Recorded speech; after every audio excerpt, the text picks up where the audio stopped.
जय गुरुदेव। पिछले भागों में हमने भगवान दत्तात्रेय के 11 गुरुओं के बारे में जाना था। आज हम आगे के गुरुओं के बारे में जानेंगे।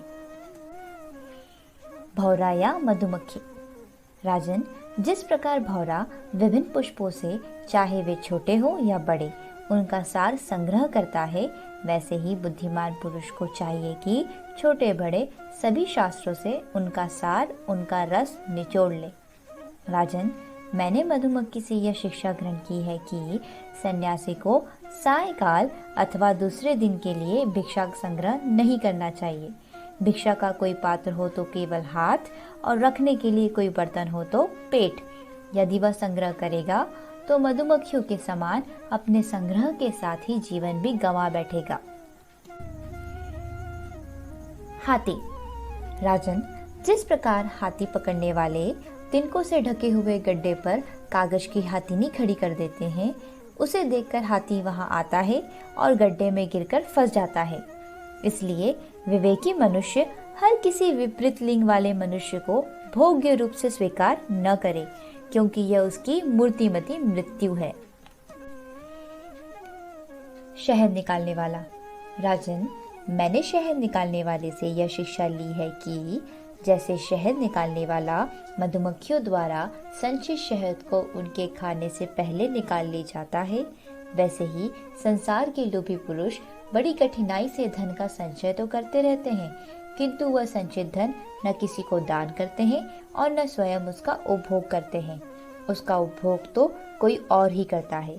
सारा जीवन वह धन एकत्रित करने में गवा देते हैं और उन्हें भगवत प्राप्ति की तो सुध ही नहीं रहती। हिरण। राजन, मैंने हिरण से यह सीखा है कि वनवासी सन्यासी को कभी विषय संबंधी गीत नहीं सुनने चाहिए। जैसे हिरण व्याध के गीत से मोहित होकर बंध जाता है, वैसे ही मनुष्य भी माया में फंस जाता है। तुम्हें इस बात का पता होना चाहिए कि हिरणी के गर्भ से पैदा हुए ऋषि श्रृंग मुनि स्त्रियों का विषय संबंधी गाना बजाना, नाचना आदि देख सुनकर उनके वश में हो गए थे और उनके हाथ की कठपुतली बन गए थे। मछली। राजन, अब मैं तुम्हें मछली की सीख सुनाता हूँ। जैसे मछली कांटे में लगे हुए मांस के टुकड़े के लोभ से अपने प्राण गंवा देती है, वैसे ही स्वाद का लोभी दुर्बुद्धि मनुष्य अपनी जिह्वा के वश में होकर मारा जाता है। पुरुष भोजन बंद करके दूसरी इंद्रियों पर विजय प्राप्त कर लेता है, परंतु जब तक वह रसनेंद्रिय को अपने वश में नहीं करता, तब तक वह जितेंद्रिय नहीं कहलाता। भोजन बंद करने से रसनेंद्रिय और भी प्रबल हो जाती है। जब रसनेंद्रिय वश में हो गई, तब मानो सभी इंद्रियां वश में हो गई। पिंगला वैश्या। राजन, प्राचीन काल की बात है, विदेह नगरी मिथिला में एक वैश्या रहती थी। उसका नाम था पिंगला। मैंने उससे जो कुछ शिक्षा ग्रहण की वह सुनो। वह स्वेच्छाचारिणी तो थी ही, रूपवती भी थी। एक दिन रात्रि के समय खूब बन ठनकर उत्तम वस्त्राभूषण से सजकर बहुत देर तक अपने घर के बाहरी दरवाजे पर खड़ी होकर पुरुष का इंतजार कर रही थी। उसे धन की कामना थी और उसके मन में यह कामना इतनी दृढ़मूल हो गई थी कि वह किसी भी पुरुष को उधर से आते जाते देखकर यह सोचती कि यह कोई धनी है जो मेरे पास आ रहा है। वह दरवाजे पर देर तक टंगी रही। उसके चित्त की यह दुराशा बढ़ती जा रही थी। उसकी नींद भी जाती रही। वह कभी बाहर आती तो कभी भीतर जाती। इस प्रकार आधी रात हो गई। धनी की बाट जोते जोते उसका मुंह सूख गया, चित्त व्याकुल हो गया। अब उसे बड़ा वैराग्य हुआ। उसमें दुख बुद्धि हो गई। इसमें संदेह नहीं कि इस वैराग्य का कारण चिंता ही थी, परंतु ऐसा वैराग्य भी तो सुख का ही हेतु है। जब वैराग्य भावना जागृत हुई, तब पिंगला ने एक गीत गाया। उस गीत में उसने क्या कहा, राजन, मैं तुम्हें बताता हूँ। वह गाने लगी, हाय हाय, मैं इंद्रियों की अधीन हो गई। भला मेरे मुंह का विस्तार तो देखो। मैं इन दुष्ट पुरुषों से, जिनका कोई अस्तित्व नहीं है, विषय सुख की लालसा करती हूँ।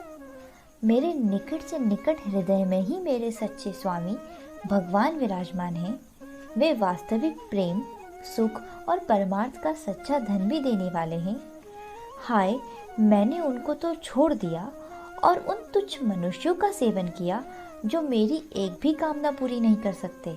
उल्टा दुख, भय, आदि व्याधि, शोक और मोह ही देते हैं। और मैं इतनी मूर्ख हूँ कि इसी शरीर से धन और रति सुख चाहती हूँ। मुझे धिक्कार है। यह शरीर एक घर है। इसमें हड्डियों के टेढ़े तिरछे बांस और खम्भे लगे हुए हैं। चाम, रोए और नाखूनों से ये छाया गया है। इसमें 9 दरवाजे हैं जिनसे मल निकलते ही रहते हैं। इसमें संचित संपत्ति के नाम पर केवल मल और मूत्र है। मेरे अतिरिक्त ऐसी कौन स्त्री है जो इस स्थूल शरीर को अपना प्रिय समझकर सेवन करेगी? मेरे हृदय में विराजमान प्रभु समस्त प्राणियों के स्वामी और आत्मा है। अब मैं अपने आप को देकर इन्हें खरीद लूंगी और इनके साथ वैसे ही विहार करूंगी जैसे लक्ष्मी जी करती हैं। अवधूत दत्तात्रेय जी कहते हैं, सचमुच आशा ही सबसे बड़ा दुख है और निराशा ही सबसे बड़ा सुख। क्योंकि पिंगला वैश्या ने जब पुरुष की आशा त्याग दी तभी वह सुख से सो सकी। कुरर पक्षी। राजन, एक कुरर पक्षी अपने चोंच में मांस का टुकड़ा लिए हुए था। उस समय दूसरे बलवान पक्षी जिनके पास मांस नहीं था उससे छीनने के लिए घेर कर चोंच मारने लगे। जब कुरर पक्षी ने अपनी चोंच से मांस का टुकड़ा फेंक दिया तभी उसे सुख मिला। राजन, मनुष्यों को जो वस्तुएं अत्यंत प्रिय लगती हैं उन्हें इकट्ठा करना ही उनके दुख का कारण है।